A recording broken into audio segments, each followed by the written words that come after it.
Olá, sejam bem-vindos a mais um episódio do podcast Historiador Explica, Historiadora Explica.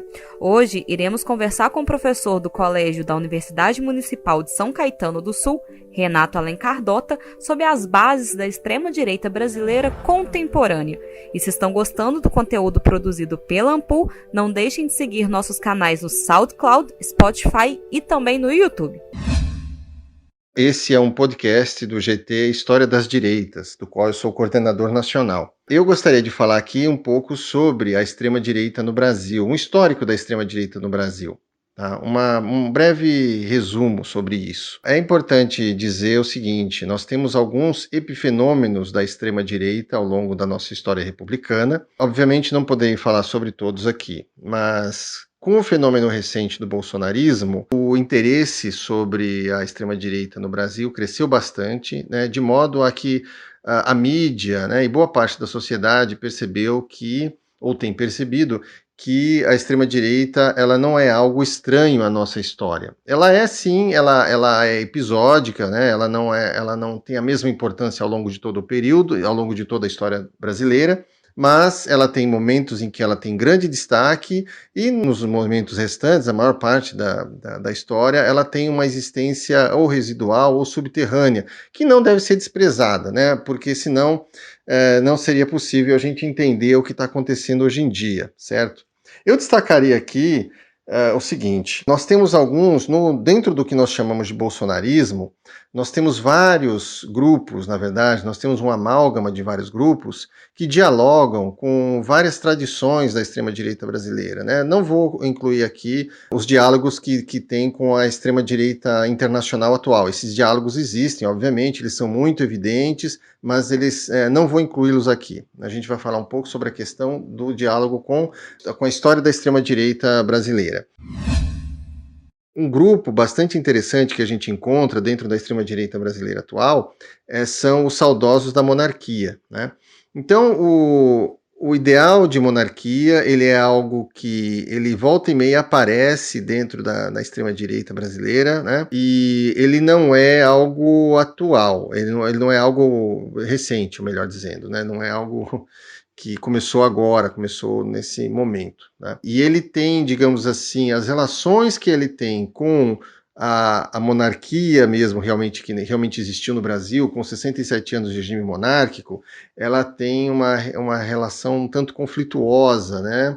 Porque apesar de que praticamente todos os monarquistas que nós temos hoje em dia, são partidários da ideia da volta da monarquia no Brasil. E havendo esse retorno, haveria então a ideia de que um descendente de Dom Pedro II e a princesa Isabel seria o ocupante do trono, né?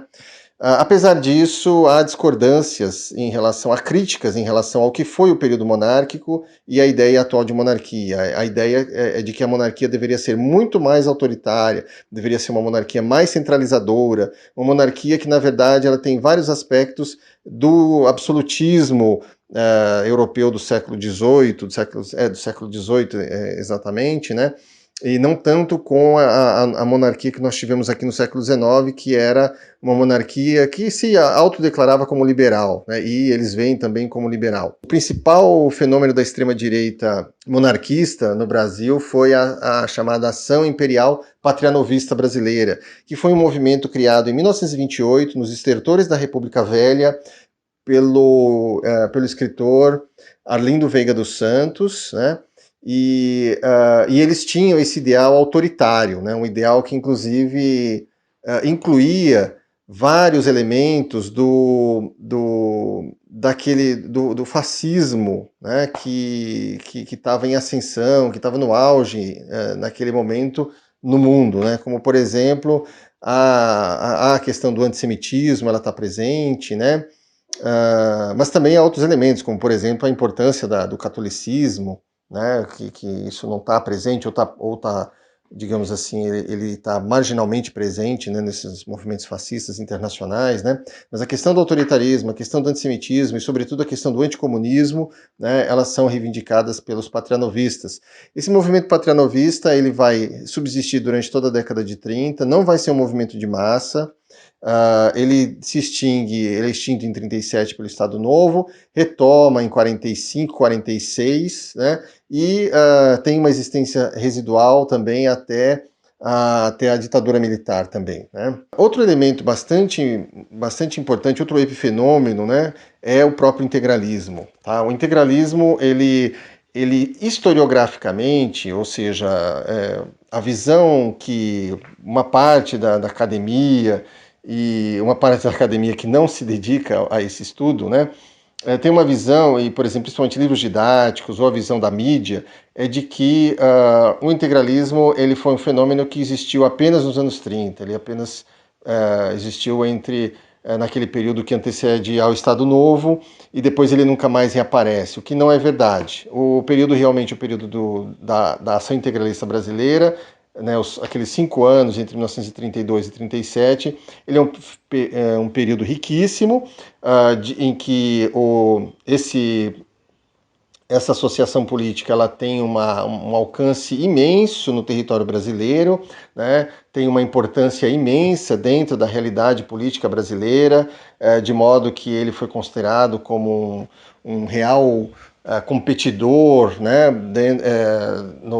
na arena política brasileira, tendo disputado e ganhado prefeituras principalmente, né, tendo eleito deputados no Congresso Nacional, enfim.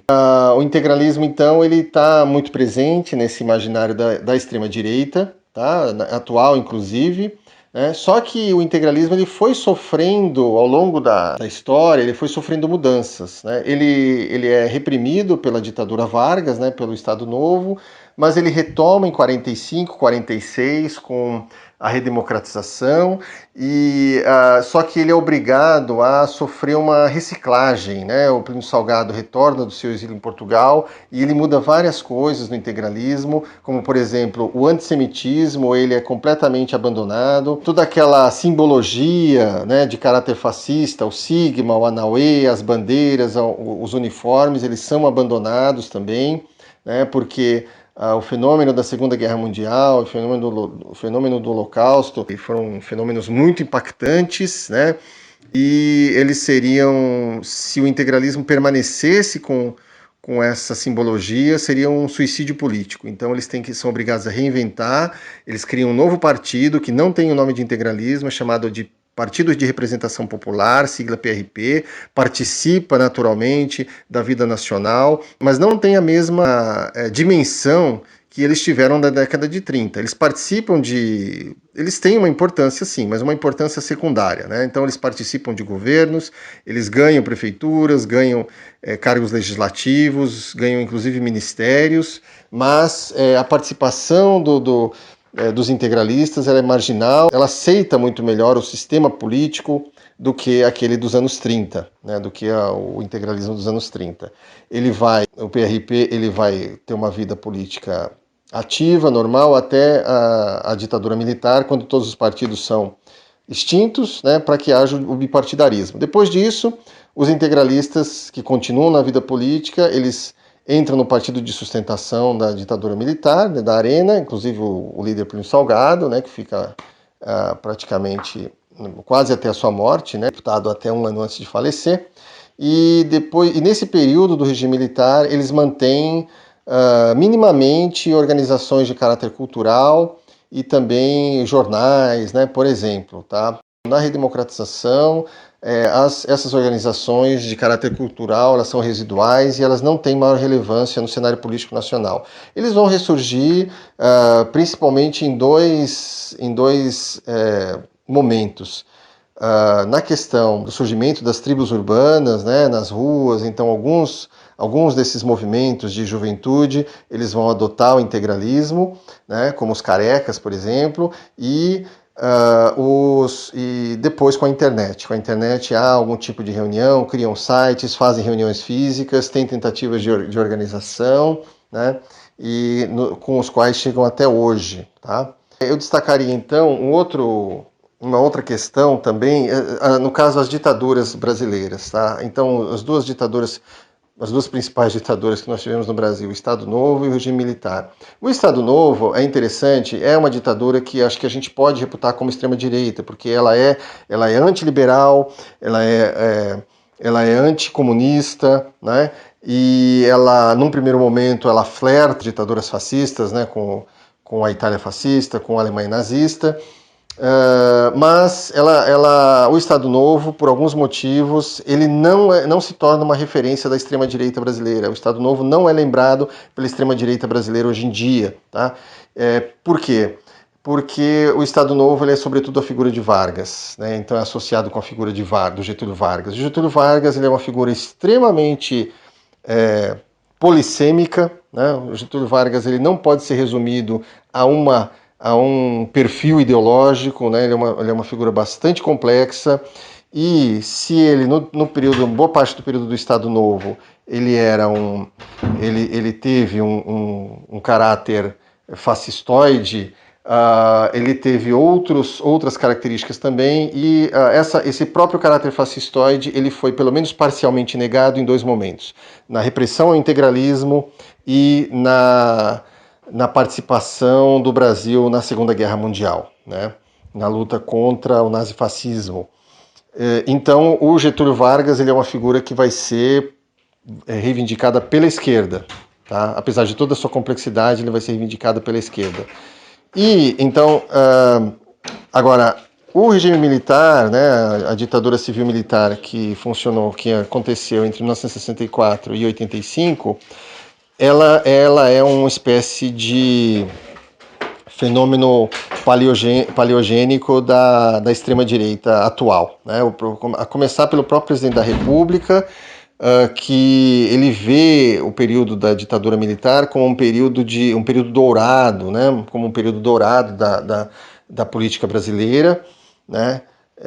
E por conta principalmente do seu caráter repressivo, do seu caráter anticomunista, né? Enfim, exaltando figuras como alguns torturadores, né? Ditadores também, né? Os líderes do regime militar, né? Que, apesar de tudo, na sua realpolitik, na sua praxis política, muitas vezes eles tinham um discurso de caráter liberal, né? Então havia uma narrativa muitas vezes liberal por parte dos membros da ditadura militar, mas embora a sua praxis fosse uma praxis autoritária, uma praxis repressora, né? Mas essa praxis muitas vezes ela era deixada para os porões, ela não aparecia, né? Ela não era evidente. Tá? E ela era desmobilizadora também, né? Ao contrário da atual extrema-direita brasileira, né? Que ela tem um caráter de mobilização. Então, para encerrar, eu diria então que nós temos então no panorama histórico da extrema-direita brasileira, nós temos todos esses fenômenos, né? Então nós temos então principalmente a gente pode colocar o integralismo e o regime militar como principais fontes de inspiração, né? E também a monarquia como fonte de inspiração também dessa extrema-direita, apesar de que historicamente tanto a monarquia como o regime militar eles tenham certas complexidades históricas que não são contempladas ou são deixadas de lado pela atual militância de extrema-direita brasileira, seja bolsonarista ou não bolsonarista, né? Porque nem toda a extrema-direita tem se identificado com o bolsonarismo. Mas isso é um assunto para um outro podcast. Muito obrigado e até a próxima. Esse episódio foi produzido pela Ampu Brasil, a Associação Nacional de História. A edição é de Mariana Vilar, graduanda em História pela UFOP, e a locução é de Jussara Souza, graduanda em História pela UFOP. Até o próximo episódio do podcast Historiador Explica, Historiadora Explica.